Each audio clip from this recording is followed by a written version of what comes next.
Good evening mga ka-learning! I will read you a bedtime story. Title, Pinocchio.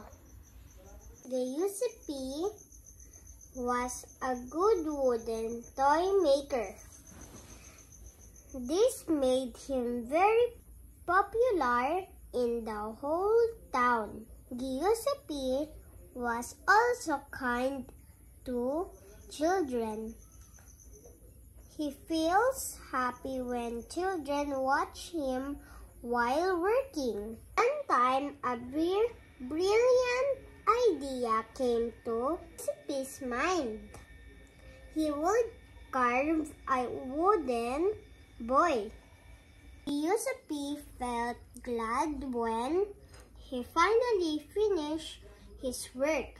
It was a wooden puppet that looked like a real boy. Giuseppe would sleep with the wooden boy. He called the puppet Pinocchio. He wished Pinocchio was a real boy and was his very own son. Giuseppe was shocked when he woke up one morning. Pinocchio was not at his beside. He later found him talking to a fairy. I give you life so that Giuseppe will be happy. But you have to promise me you won't tell lies. If you do, your nose will grow longer.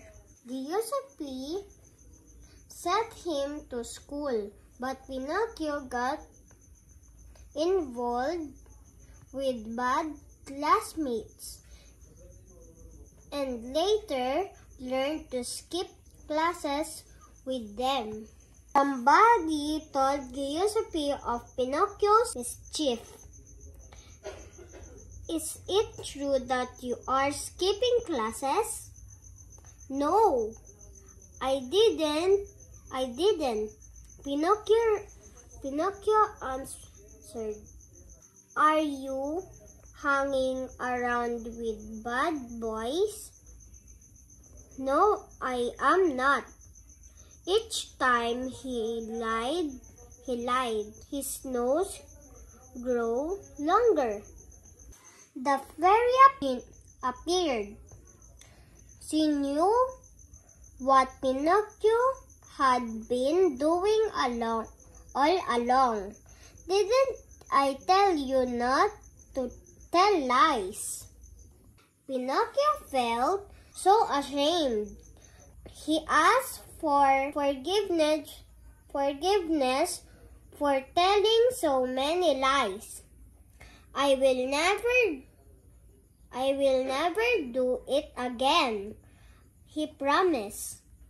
Pinocchio fulfilled his promises. He proved that he has changed and could now be trusted. The fairy felt happy for Pinocchio. Giuseppe wished Pinocchio could be transformed into a real boy. Pinocchio also wished he was not just a wooden puppet. The fairy granted Giuseppe and Pinocchio's wishes. The two felt so happy when Pinocchio had been transformed into a real boy. That's the end of our story about Pinocchio. Good night, guys. Keep safe.